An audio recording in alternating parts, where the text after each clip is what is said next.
Hey guys, Jess Hallock here. So I did a video last week on curling on base, and the biggest question I got after that was how to over direct your curls, because I kept saying it and no one knew what I was talking about. So I wanted to show you it in real time, what that is like. So over directing means that instead of curling straight up and down and your handle staying down, you're gonna over direct the handle and the direction of the curl. So if I'm curling away from my face, which is what most of your curls are, what they're going to be, if you're curling back like this, then your handle is gonna be directed towards your face.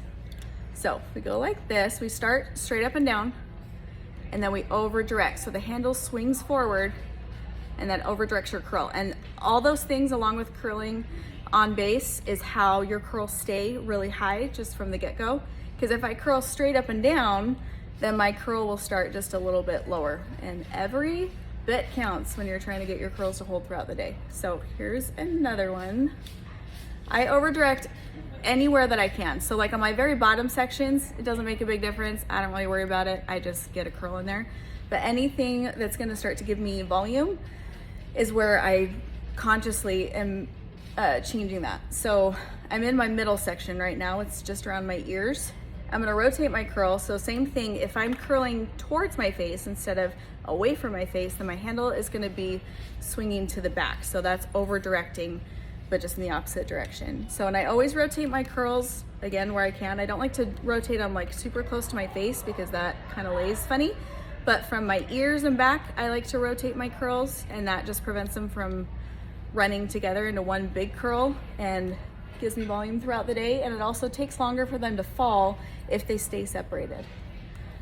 So let me curl back because I rotate. So once I get to the back, I really can't see, so I'm not worrying about it back there. But here's just another view. And this is a 1 inch. I switched to a 1 inch this last year, and I had always done a 1 1/4, and I still like a 1 1/4, but I do love that the 1 inch almost looks the same, except it lasts longer. And if you're having a hard time with your curls holding, then I would definitely go down a barrel size. So if you've been using a 1 inch and it's still not holding, you may need to switch out your curling iron, but also you can go down to like a 3/4, and you'll just tug on your curl to not make it so tight, but it may hold better. So here's my bang area. I'm swinging forward. This one, I do come as far forward as I can, and that's even if you have a curtain bang. If you have straight across bangs, then you'll probably just blow dry the front. You're not really worrying about curling it. But if you have any longer bangs, then that's how you'll over direct it, is bring it completely in front towards your face. All right, so this one I'm gonna do back. So I am curling on base, I'm lining it up with my part, and then I swing it forward. And that is over directing. And I'll show you one more on top of me rotating. So I'm just above my ears now. I'm gonna rotate this curl forward.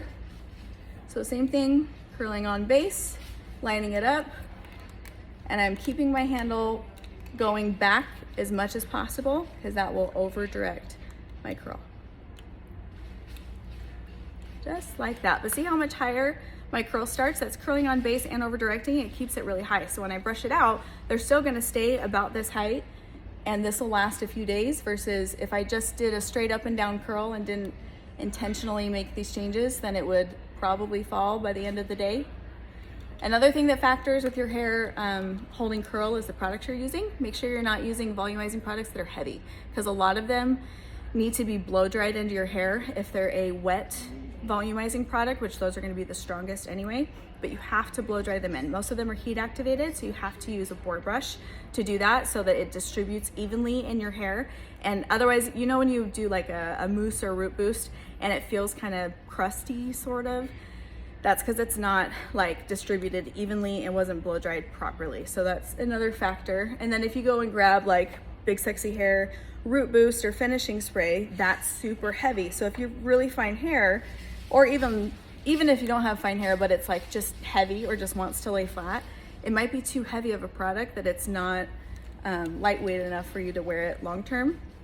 It might just look good for the first like few minutes or hour, and then it starts to fall. So you want to use lightweight products My favorite volumizing finishers to use would be a dry texture spray or even a lightweight dry shampoo with some grit, because those they're not wet at all. They like almost dehydrate your hair, and it takes some of the moisture out so that you get that volume. And if you live somewhere humid, that's another tip. You definitely want to be using products that are more drying, because there's so much moisture in the air that it's weighing your hair down. So if you're using a hairspray that's heavier or wet in a sense, or you're using a mousse or something, or using heavier products, then when it gets humid outside, that is like, you have no chance. You have to use something lightweight and dry. When I would travel, there was no way that my curls would hold, because I live in Arizona, so we have honestly great weather for hair. It's not dry or wet, it's kind of perfect.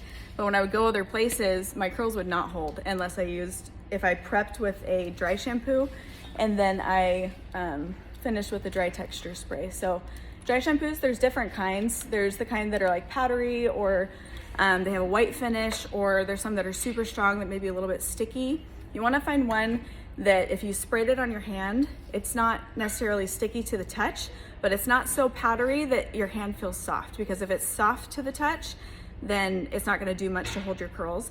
But if it almost feels a tiny bit tacky, like a texture spray, and then dries, that's what you want. So you'll prep your hair with that first and then do your curls, and then you can finish with the same product, or you can use a dry texture spray. So those things help. I definitely want to let your curls cool completely before you brush them out. So this side has been cooling for a while. This side I'm going to leave alone.